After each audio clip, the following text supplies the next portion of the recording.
새해 첫날에 옆 사람과 함께 인사 나눌 텐데요. 이 시간에는 1부 때는 러시아어로 해봤고 2부에는 불어로 했고요. 이 시간 우리 베트남어로 한번 인사해 보겠습니다. 쭉 뭉남 머이 하고 인사하면 됩니다. 쭉 뭉남 머이, 쭉 뭉남 머이, 쭉 뭉남 머이.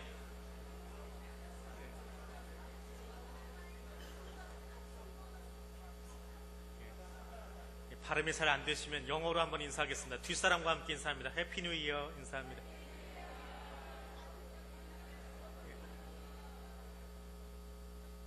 그럼 조금 더 발음이 되시지요? 제일 쉬운 말로 인사하겠습니다. 새해 복 많이 받으세요. 새해 복 많이 받으세요.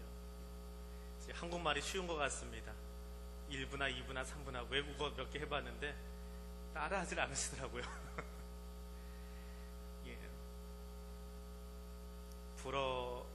러시아어는 스노빔고덤 하고요. 스노빔고덤. 불어는 보나네 합니다. 베트남어는 쭉뭉남머이. 콧소리 내면 돼요. 쭉뭉남머이.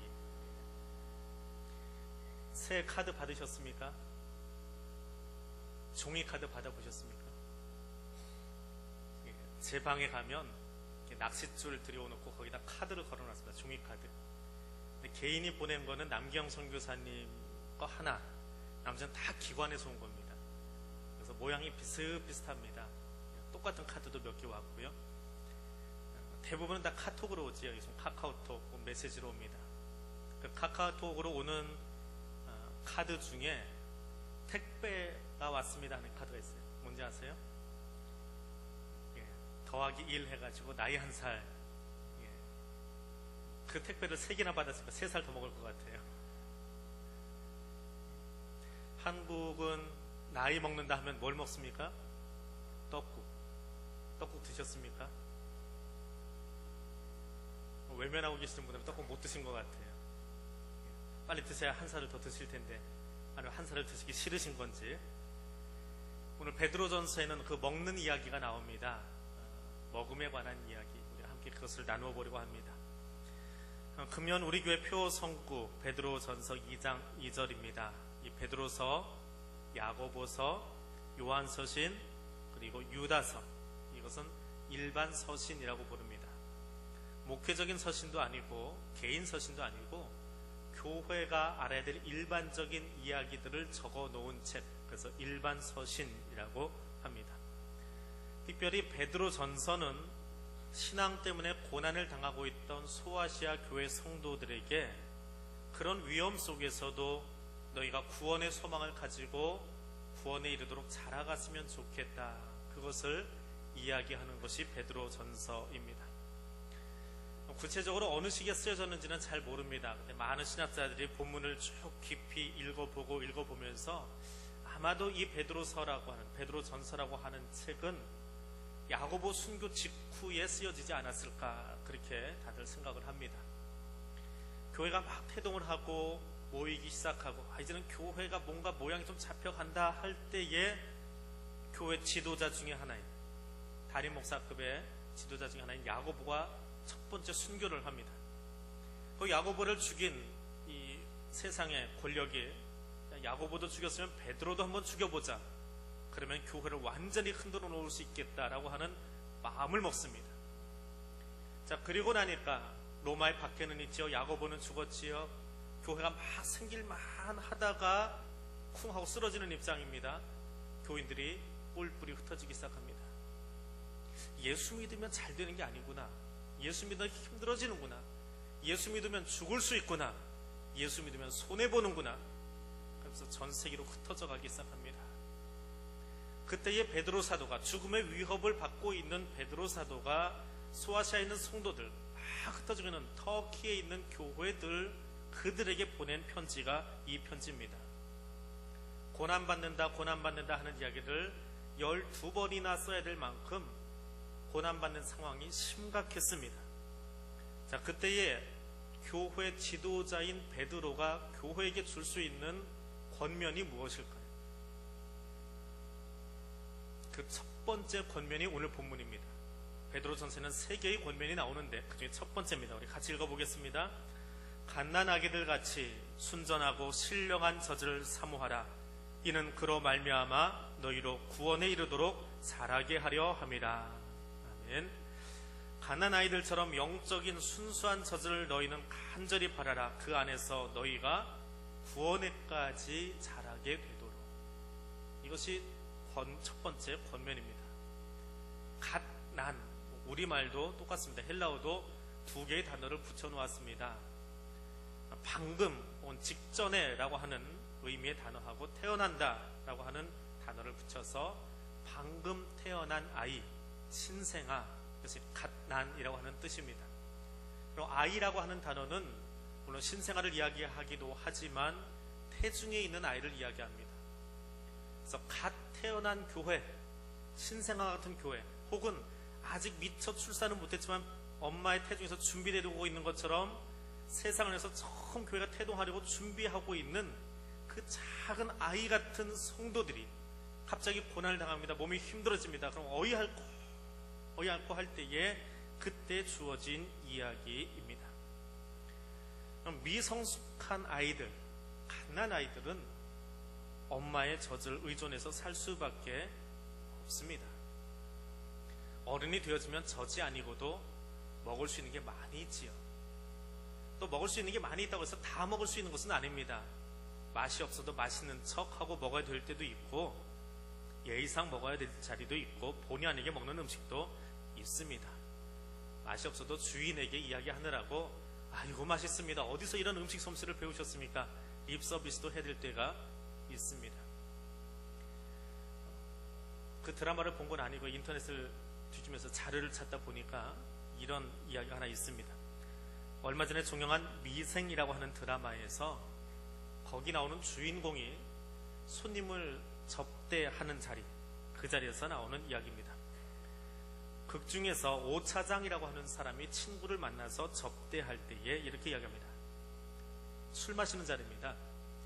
나는 내가 마시고 싶을 때 마시지만 너는 남이 마시고 싶을 때 마셔야 되잖아. 이해가 되십니까? 접대 받는 사람이 나는 마시고 싶을 때 마십니다. 근데 너는 남이 마시고 싶을 때 마셔야 되잖아. 이 대사를 임시완 씨라고 하는 배우가 했습니다. 미생이 끝난 다음에 이 대사를 가지고 인터뷰를 합니다.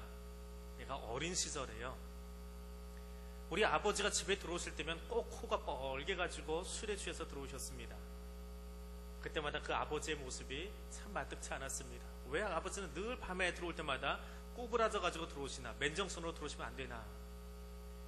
그런데 그중에서 이 대사를 읊조리다 보니까 아버지가 이해되기 시작했습니다. 내 아버지는 마시고 싶어서 마신 게 아니라 남이 마셔야 되니까 마실 수밖에 없었던 그런 사람이었습니다. 그리고 그 아버지에게 늘 못마땅해 하던 내 모습이 아버지에게 너무나 죄송했습니다. 라고 인터뷰하는 것을 보았습니다. 생업을 위해서 주변의 눈치를 보고 살아야 되는 사람들이 있습니다. 다 먹을 수 있는 건 아니지요. 교육자들하고 신방을 가다 보면 우리 교회 교육자들 중에도 야채 좋아하는 교육자가 있고요, 생선 좋아하는 교육자가 있고요, 고기 좋아하는 교육자가 있습니다. 예전에 같이 있던 목사 하나는 날 음식을 전혀 못 먹습니다. 간에서 항체가 생성이 안 돼가지고 날 건 먹으면 본인이 탈이 납니다. 근데 신방 가면 교인들은 가장 비싼 거라고 횟집을 데려갑니다. 그럼 그 목사님은 어떻게 해야 되나요? 남이 10점 먹는 동안에 한 점 입에다 놓고 물러 터지도록 그것을 씹고 있습니다. 안 먹으면 주인이 미안해 하니까. 그러면 먹기 싫어도 먹을 수 없어도 꼭 먹어야 될 자리가 있고 인사해야 될 자리가 있습니다. 그것이 살아가는 이야기입니다. 어른이 되어지고 또 영업을 하고 또 세상에 나와서 살다 보면 여러분이 사는 자리가 그렇게 힘이 들 겁니다. 어렵고 힘든 일들, 내 마음에 차지 않지만 어쩔 수 없이 해야 되는 자리들이 있을 겁니다. 그런 성도들을 향해서 하나님은 베드로를 통해서 이야기합니다. 너희가 갓난 아이들처럼 되어라. 손해보는 일이 있고 또 그 일을 하다 보면 로마에 의해서, 세상에 의해서 생명의 위협을 받을 수도 있다라고 하는 것입니다. 그러나 신앙의 갓난아이처럼 오직 하나님만 바라보고 살아라 이야기합니다. 거기에 구원이 있기 때문에 그렇습니다. 2015년을 살아가면서 오직 하나님만 바라보며 나아갈 수 있는 주의 백성들 되실 수 있기를 원합니다. 갓난아이는 무엇을 사모합니까? 순전하고 신령한 젖을 사모합니다.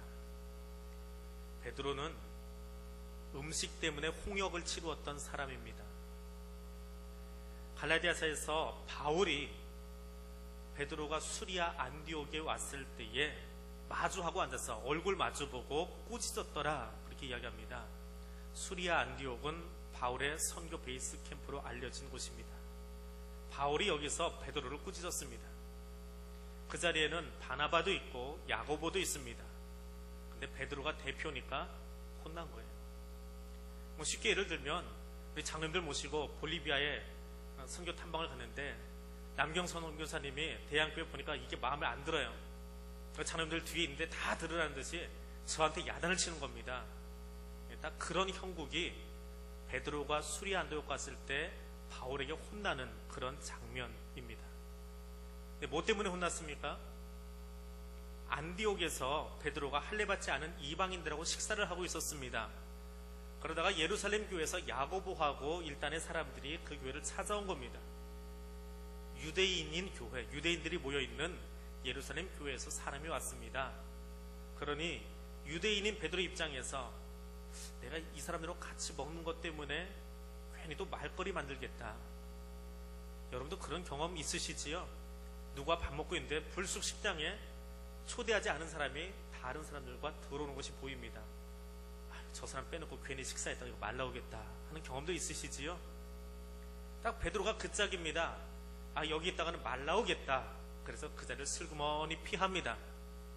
근데 베드로만 피한 게 아니라 그 베드로 모습 보고 우리 담임 목사님 나가시는데 나도 나가야지 하고는 옆에 있던 바나바도 야고보도 유대인들도 다 따라 나가 버렸습니다. 남아있는 건 누굽니까? 머쓱해진 이방인들만 남았지요. 자, 그 일 때문에 바울이 면전에서 야단을 치는 겁니다. 베드로 이 사람아, 당신은 예수 믿음으로 포용력 있는 유대인처럼 살아야 될 텐데 어떻게 이방인처럼 독선적으로 살고 있습니까? 하고 책망했더라. 그것이 갈라디아서에 나오는 이야기입니다. 베드로는 그 홍역을 치른 경험이 있습니다. 신앙생활하면서 남 눈치 보다가 세상의 체면 유지하려고 하다가 홍역을 치른 경험이 있습니다. 그래서 고난을 당하는 성도들에게 이야기를 합니다. 너희는 갓난아이처럼 순전하고 신령한 젖을 사모하라 이야기하고 있습니다. 베이비스라고 하는 영화가 하나 있습니다. 2010년에 개봉되어진 다큐 영화입니다. 주인공은 거의 4명이 등장을 합니다. 나미비아의 폰니자오, 그리고 일본의 마리, 일본의 다이안, 미국의 하티입니다. 영상이 제대로 안 나오나 보네요. 그 영화 속에는 대사가 따로 없습니다. 그 아이들 4명이 주인공입니다. 그 아이들이 자라는 모습만 한 1년 정도 따라가면서 찍었습니다. 나미비아에서는 아기를 씻길 때에 엄마가 아기 얼굴을 핥아주고 씻긴답니다. 몽골에서는 모유를 아기에게 뿌리고 그 다음에 목욕을 시킨답니다. 미국에서는 샤워기를 틀어놓고 아이를 씻깁니다. 들판을 기어다니면서 노는 아이가 있는가 하면 병원 바닥을 기어다니면서 노는 아이도 화면에 나옵니다. 아까 보셨지만 큰 강아지 입 속에다 손을 집어넣고 노는 아이가 있는가 하면 장난감을 가지고 노는 아이도 있습니다. 기저귀를 차고 노는 아이가 있는가 하면 기저귀는 생각도 못하고 그저 나무 뒤에서 놀고 있는 아이도 있습니다. 아이가 목욕하는데 친구가 왔어요. 염소가 뒤에 와서 그 물을 마시고 사라집니다. 그런 아이들의 이야기를 거기에 담아 두었습니다. 나미비아, 몽골, 미국, 일본, 아이들이 다 다릅니다. 사는 모양도 환경도 다 다릅니다. 그런데 이 아이들이 다 똑같이 원하는 것이 하나 있습니다. 엄마의 젖입니다. 엄마의 젖은 다른 것을 첨가하지 않았습니다. 아이는 그것을 믿습니다. 그래서 엄마의 가슴에 파고듭니다. 첫 아이를 키우면서 그런 경험들 해보신 분 계실 겁니다. 아직 아이를 키우는 게 미숙해서 내 입맛에 너무 좋아서 오랫동안 못 먹어봐서 김치 한 조각 먹었다가 아이의 똥구멍이 벌게 돼서 몇 날 며칠 고생했던 경험들, 음식을 짜게 먹었다가 아이가 배 골고 있는, 배 아파하는 모습들. 엄마가 무엇을 먹든지 아이는 믿습니다. 그래서 엄마의 가슴으로 파고듭니다. 아이가 먹기 원하는 것은 순전한 젖입니다. 속임수가 없는, 엄마가 먹은 그것을 통해서 만들어진 그 모유를 가장 즐거워합니다. 아이가 먹기 원하는 것은 신령한 젖입니다. 로마서에 나오는 신령하다라고 하는 말은 영적인 예배를 지칭할 때 사용되는 언어입니다. 인간의 영과 육에 있어서 최상의 상태를 이야기할 때에 신령하다 이야기합니다. 아이는 엄마의 가슴에서 신령한 젖을 사모합니다. 내가 엄마의 가슴에 있으면 이 땅을 살아가면서 가장 최상의 것을 엄마에게서 얻을 수 있다고 여기기 때문에 그렇습니다. 아이가 생존을 위해서 엄마의 젖을 바라듯이 성도는 구원을 위해서 하나님의 말씀을 간절히 사모하고 배우고 익힐 필요가 있습니다. 고난의 때일수록 추구해야 될 것은 요령이 아니라, 잔머리가 아니라, 세상의 이성이 아니라 말씀입니다. 갓난아이와 같이 말씀을 사모하고 그 말씀으로 자라가고 그 말씀의 감동을 나눌 수 있는 2015년 한 해가 될 수 있기를 원합니다. 아이들이 순전하고 신령한 젖을 사모하는 이유가 어디에 있습니까? 자라기 위해서 그렇습니다. 박해 때문에 흩어진 그리스도인들을 격려하는 베드로의 마음 속에 흩어지면서 너 때문에 그랬다고, 교회가 실수해서 그랬다고, 지도자들이 실수해서 그랬다고 분노하고 시기하는 감정을 끌어내어 놓는다면 이제 막 세워지기 시작한 교회는, 공동체는 무너질 수밖에 없습니다. 같은 길을 걸어가면서 고난이 너무 심해서 12번이나 반복해서 써야 될 만큼 교회가 힘에 겹고 공동체가 어려움에 처해 있지만, 그럴수록 증오하고 미워함이 아니라 구원을 향해서 함께 자라가라고 이야기합니다. 힘이 들어서 성도들이 교회를 떠나고 흩어져 가고 있지만 나누어지는 것이 아니라 구원 안에서, 믿음 안에서, 말씀 안에서 자라가라고 이야기하고 있습니다. 아이들이 자랄 때 겉으로는 멀쩡한데 아프다고 투정을 부릴 때가 있습니다. 무엇입니까? 성장통이지요. 키가 크니라고, 몸무게가 조금 더 나가니라고 성장통을 앓고 있습니다. 근데 아이는 아프지 않은데 엄마가 아플 때가 있습니다. 왜 그렇습니까? 아이가 성장해야 되는데 성장하지 않기 때문에 엄마가 아파합니다. 성장하지 않는 고통입니다. 성장통은 아이의 것이라면 성장하지 않는 아이를 바라보는 아픔은 엄마의 것입니다. 그런 시절을 겪고 났는데 어른이 되어서도 아이의 모습을 가지고 있습니다. 요즘 심리학에서 즐겨 쓰는 성인아이라는 말이 있습니다. 어른이 되었는데 육체는 장성했는데 안에 아직도 이해받지 못하고 사랑받지 못한, 자라지 못한 아이가 같이 있습니다. 그런데 이 아이는 순수한 아이는 아닙니다. 아직 누군가에게 다 채워지지 못한 그 마음 때문에 상처가 남아 있습니다. 그래서 좀 유치한 행동을 합니다. 그리고 그것이 다른 사람이 아니라 바로 내 자신입니다. 사랑해야 된다고 하면서 누가 사랑해 주기를 더 바라고 충분히 칭찬하고 인정해야 되는데 내가 더 인정받으면 좋아하는 그것은 제 모습입니다. 내 안에 있는 아이의 모습 때문에 그렇게 응석 부리려고 하고 있습니다. 그 응석바지가 우리 안에 살고 있기 때문에 그렇습니다. 교회는 인큐베이터가 아닙니다. 문화가 빠르게 변하고 세태가 빠르게 변하기 때문에 적응하기는 힘들겠지만 교회는 훈련소가 되어야 되고 그렇게 영적인 군대를 이끌어내야 합니다. 21세기를 살아가면서 60년대 경제개발의 주역으로 사셨던 분들이 지금 청년들을 바라보면 참 마음에 안 들 거예요. 근데 그 사이에 세대가 하나 더 있습니다. 베이비붐 세대가 있습니다. 지금 50대쯤 되어진 사람들입니다. 회사의 중역으로 되어진 사람들입니다. 이 사람들이 90년대 중후반에 태어난 그 사람들 바라보면 참 마땅치 않습니다. 생각이 달라도 많이 다르기 때문에 그렇습니다. 어떤 일을 하고 나서요, 어떤 한 기관에서 봉사 열심히 하고 나서 근속회를 받는데 요만한 것보다는 나무로 된 요만한 것, 주석으로 된 동그란 것 받으시면 좋으시지요. 끄떡끄떡 하시는 분들이 9세대입니다. Y세대는 한 주간 열심히 일했습니다. 그럼 무엇을 바라는지 아십니까? 수고했어. 금요일날 출근하지 말고 하루 쉬어.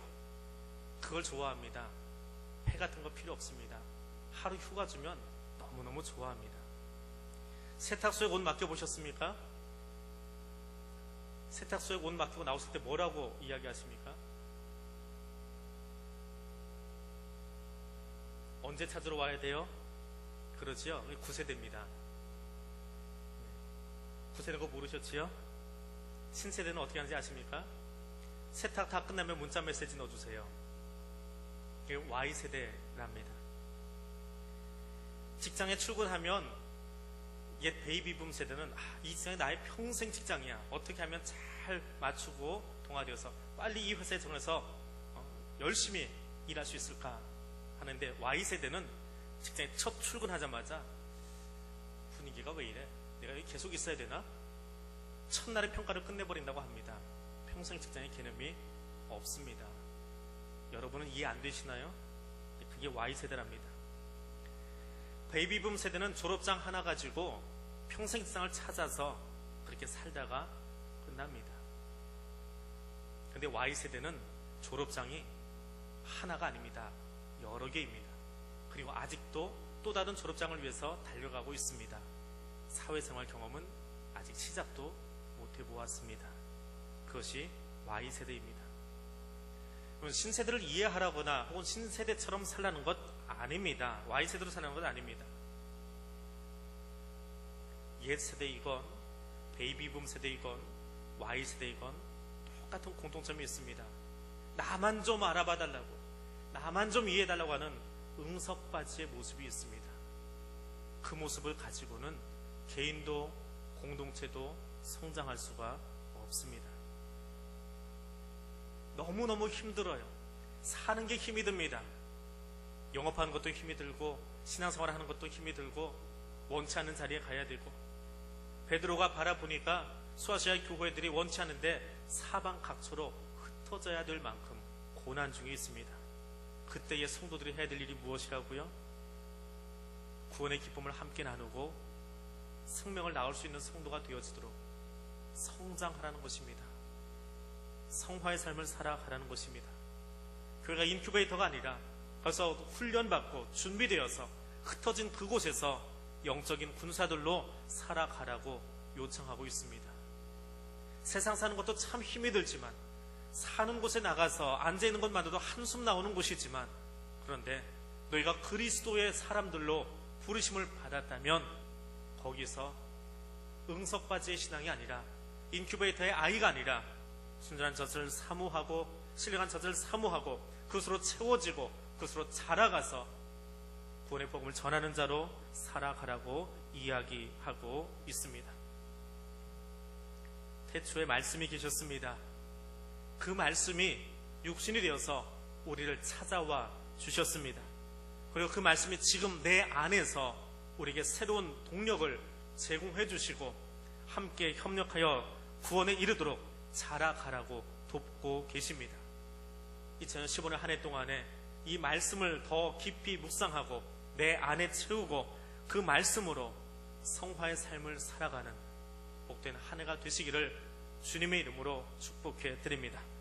기도하겠습니다. 구원의 하나님,